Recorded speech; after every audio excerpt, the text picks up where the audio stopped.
Okay, we started on the second section on this mimer, Havaya Omar Hamchaser, on page Beis, 5 lines down from the beginning. Gimel, right? Sama Gimel. Thank you. Okay. I guess it's one the cleaning in that case. 5 lines down.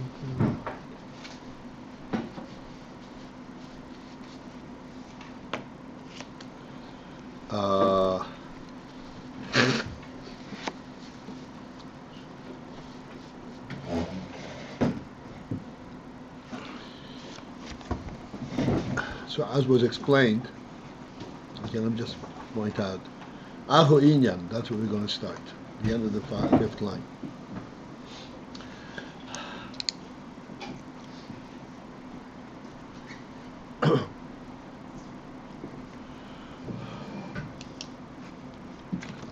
The various questions on this particular mimer doesn't be no point in repeating it at this point, because in fact we are going back to something that will eventually lead to explaining this question, but essentially it's a long discussion.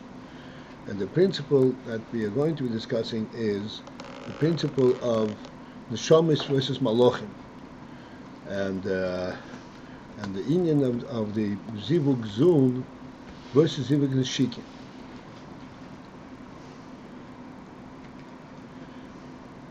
And we explained previously, and this was mentioned here now, that neshamis they are created from zivug zun, which means a lower type of a zivug of the lower spheros, and this is referred to as zivug gufni.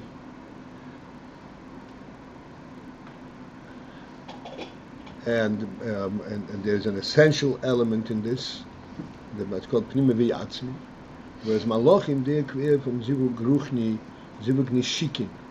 So nishikin is truly a representation of what the true relationship is, but it's a representation of the relationship rather than the relationship itself. And this is and thus the malachim, they do not have of the essence, although they have a very superb representation of the essence, whereas neshamis have an essential element. And therefore, because neshamis possess that essence, and they are therefore the only ones who are capable of being mamshich, of bringing down atzmos itself, because that's where they're rooted and this is what they represent.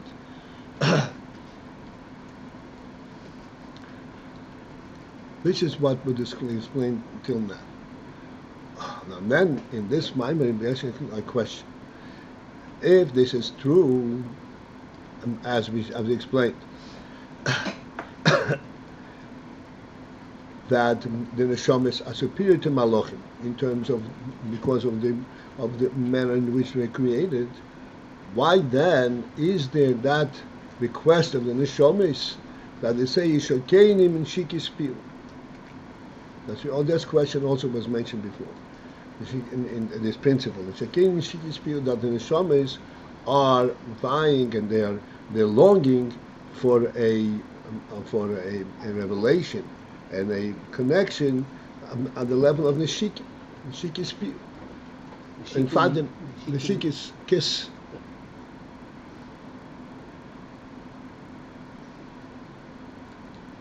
It's called Neshiki's Spiel, a mouth-to-mouth kiss, which is a very clear ha'ora of the essence, but it's only ha'ora. So what is the bakosha? Why do they long for this type of a hiskashus when they actually have a much more profound kesher? Ahu inyan hu, and this is where this mind begins. But The principle in this is this. The Hinan is Shikin. We have to know and understand that Nishikin, Harein, Hein, Bemadrego, Aliyena, Yes, in the Guf. They're in a higher Madregen than Gufni. Gufni means bodily connection, and Nishikin is a ruchnische connection. Nishikin in a high Madrege are in a higher Madrege than Gufni.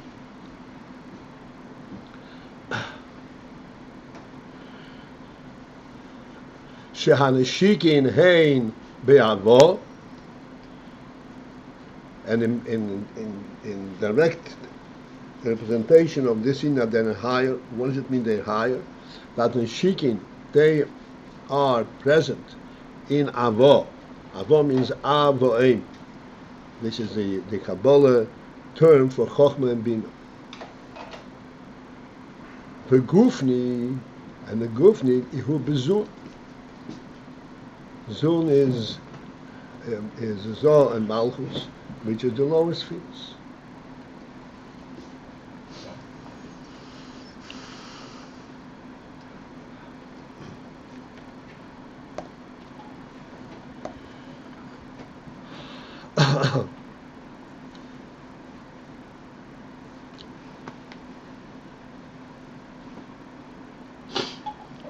This principle that Nishikin are be'avo and Gufni is bezum. Nishikin is in a higher spheres. We have a very simple demonstration of this principle. We mentioned many times that sight, which is avo, which is chochmah, sight is an elusive level type of connection. Everybody knows what elusive means? Hard to pin down. Right. You know what elusive is? Yeah. Elusive? Yeah.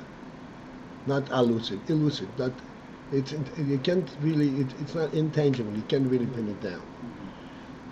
Because on the one hand, you actually see it, but you don't have a real sense what it is that you are touching here, what it is that you see, and the demonstration for that is, and we pointed out many times, an interesting phenomenon that young children, whose intellect has not yet been fully developed, when you show them an interesting picture, their way of greeting the picture is by tasting it, taking it to their mouth, because looking at it, they don't connect to it.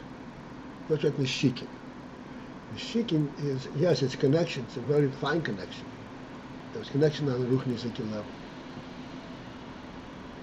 But there is not a real sense of it. And though the children who do not have that level of intellect, they cannot they do not connect to the object that you show them.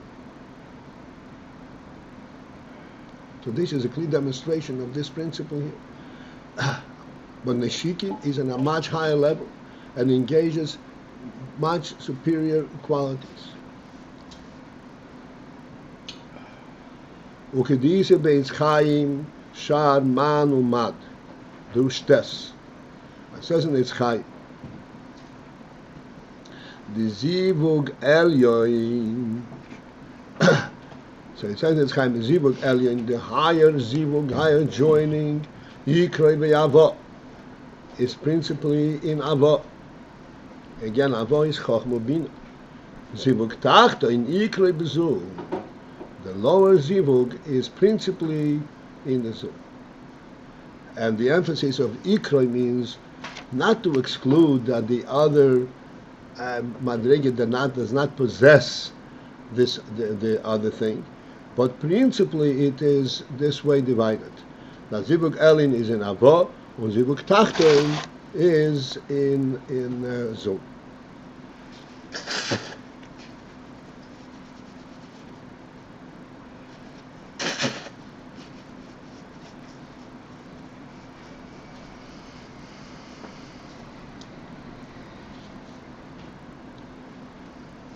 And we shall have an occasion to discuss all of these principles. Im heyois di bishneim yesh beis hazivugim, that although in both in avo and in zun there are both aspects of the zivug mikom okaim, yet still zivug elyoin, the higher zivug shehuin and hanishikim, which is the union of nishikin ikroi be'avo, is principle in avo. The zivug tacht in hagufni, and the lower type of zivug, the what's called the gufni, the bodily zivug ikroi bezun, is principally in zun.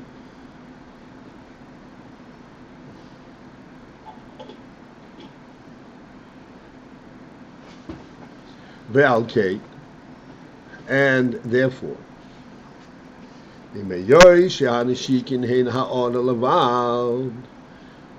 despite the fact that the nishikin are only a ha'ora, and they lack the essential presence, still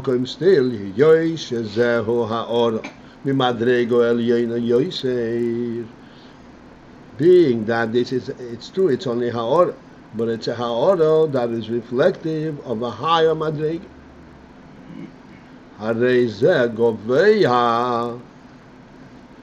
Thus, this is higher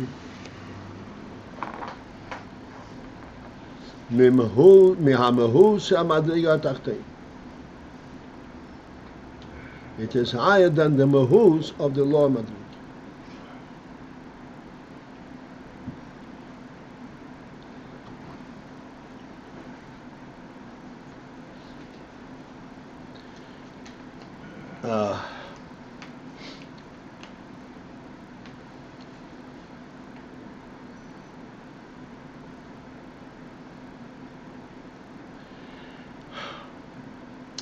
All right.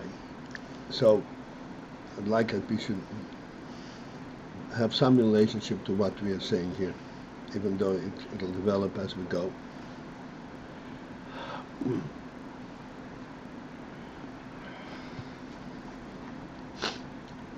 The reason he brings down the Eitz Chaim, and Eitz Chaim says that Zivug Elyoin is in Avo, and Zivug Tachten is in Zun, is to point out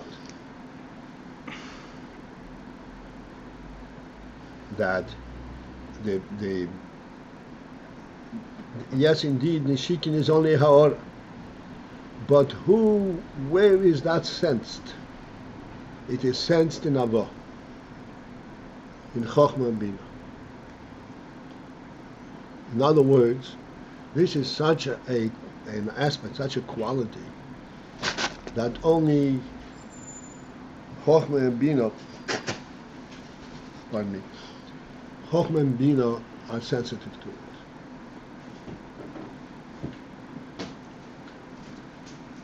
Let's go into on a higher madrega.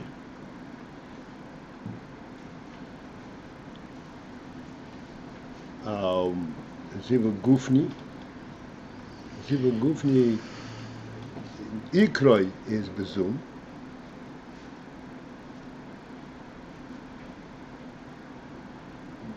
because the reason Tzika bezum is because Chochmah Bina do not relate to that, and they relate to a different quality.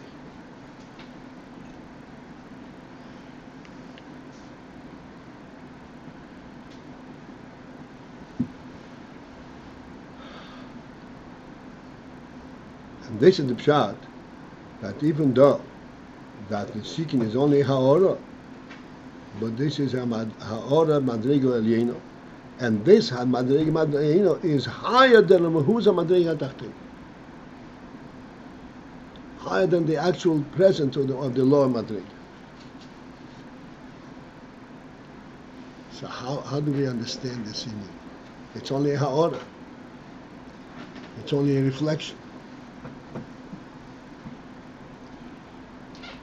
Again, to us it is not totally novel, because we discussed many times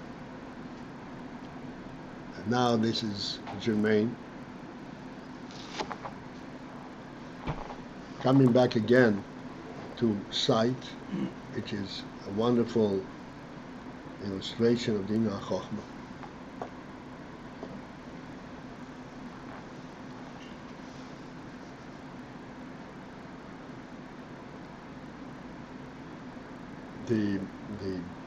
The experience of sight, as we pointed out many times, and I hope you really can understand this. This is sight. Everybody experiences sight, and in sight, we identify with the reality of that which we see, rather than its appearance. When we have a reality, we only see the appearance.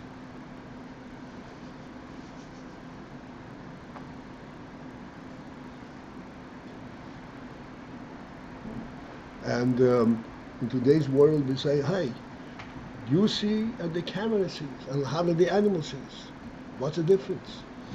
It's the same sight. We say, no, this is not the same sight at all. The animal doesn't know what reality is, nor does the camera. When human being sees, it is more convincing than touch.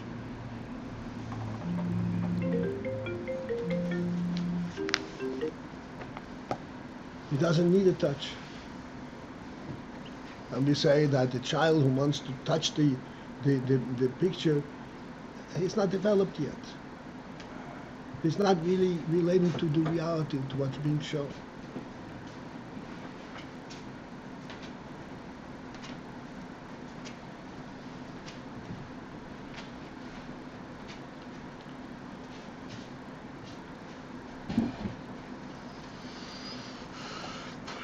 So that in sight,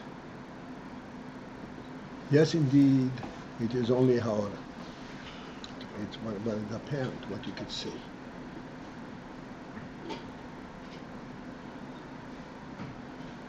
But this which you can see is rooted. This is representative of a greater reality than that which you can touch.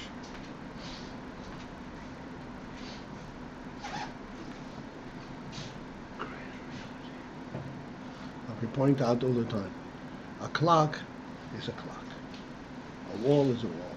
You can all understand. A clock on the wall is a totally intangible concept. And that gives it a completely different meaning.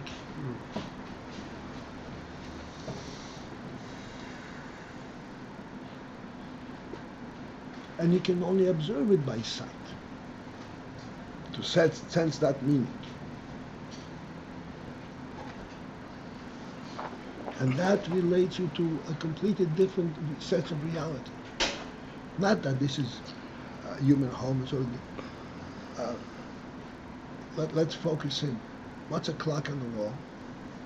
A clock on the wall is not just that this is a human being, but it has a purpose, a human purpose.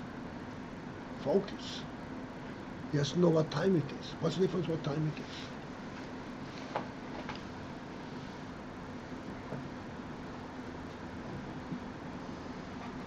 He's got a long-term overview.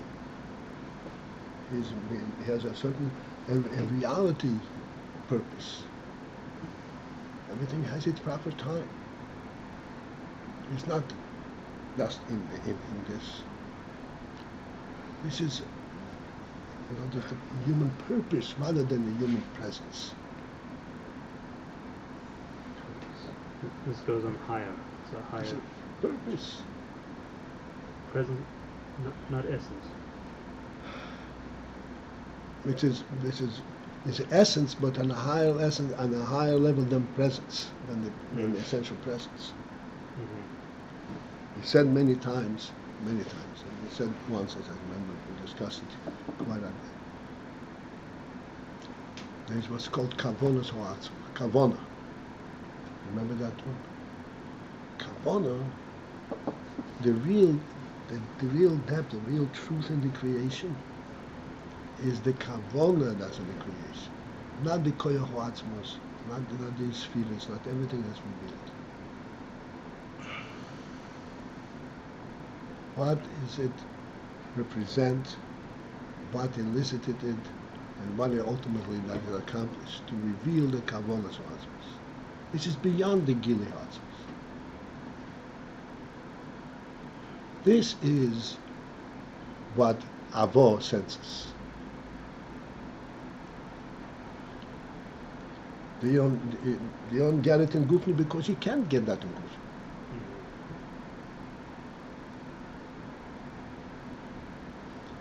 This ha'ara is superior to the mhus of the Jiva Guf.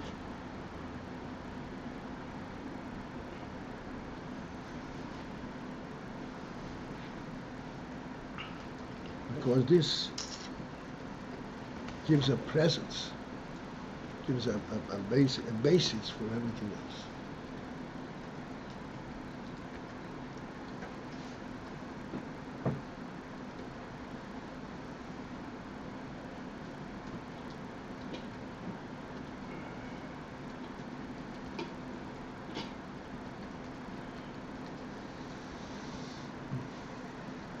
Okay.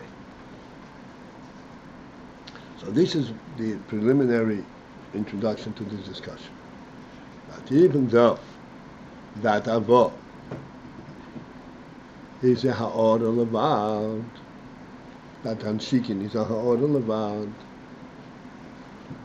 is only representative of this connection, rather than the essence. The komok in the yeshes ha'or me'madrego el yena yeser. Being that this is a ha'or from a higher madrig.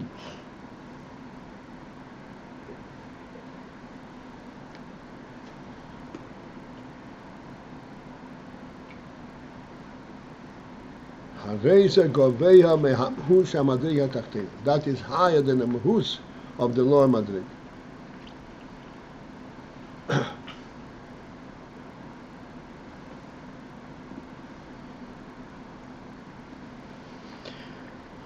Just like we said in sight, we can those who are sensitive, we can actually identify it, so to speak, in a painting. Painting has all kinds of forms.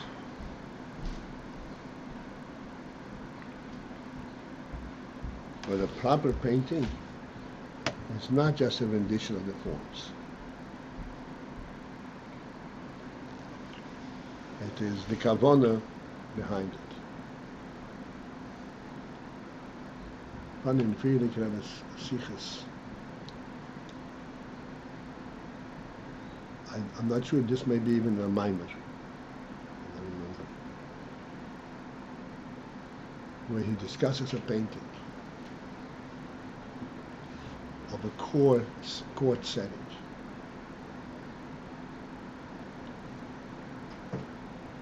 And there are many individuals involved. There's the judge and the judges, the witnesses, prosecution and defense, and then there is the litigants themselves, the accused. And he discusses not only in their setting, but in their facial color, the facial expression, where taking everything together, and you're examining this, you're observing this scene, you get a sense of the spirit, of the dynamism that's taking place in this corner, this moment. Each one is reflective of the other.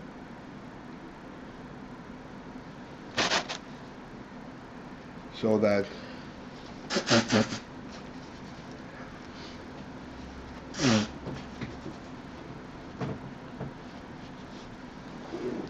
if the painter wanted to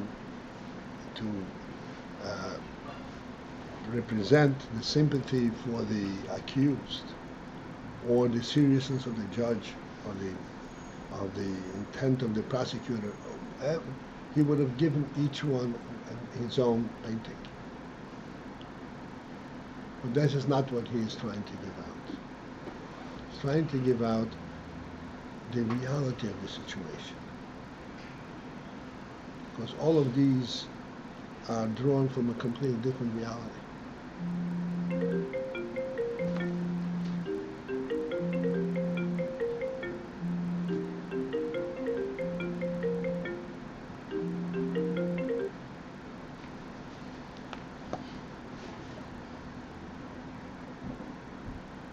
So that in the gufni element, you don't get the whole point.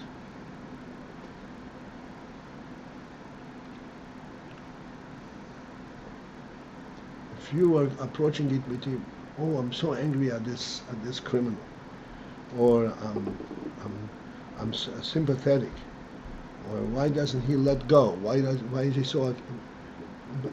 In all of these things, this is not the point.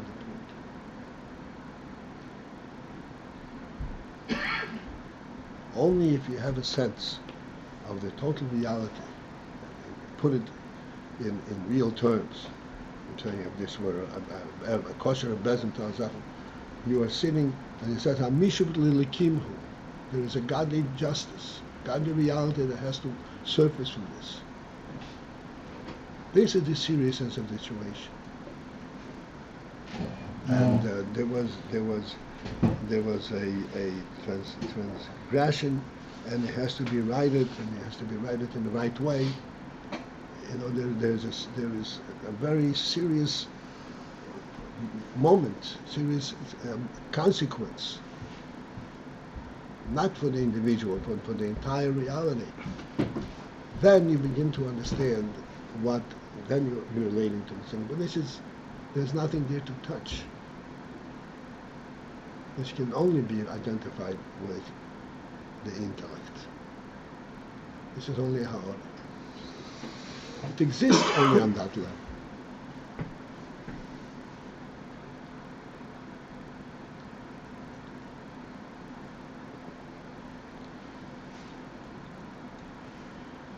But that is the initiator. Why is there a prosecution? Why is there witnesses? Why is the crime or a crime? A crime. As you point out all the time, a crime is not an interhuman crime. A crime is a violation of a godly reality. And this is what needs to be felt in that presentation. This is the Kabbalah. This is the essence, and only chochmah and binah identify with that.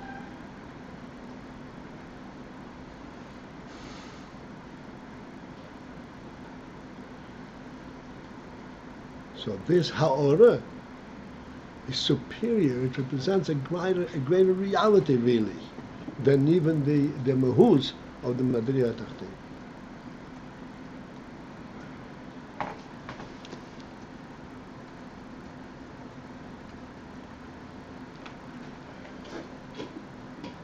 And we will stop now.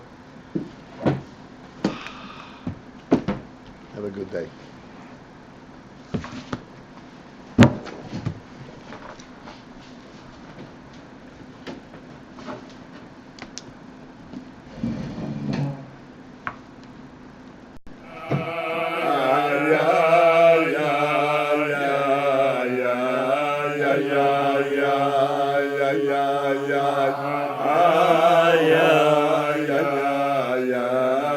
Yeah.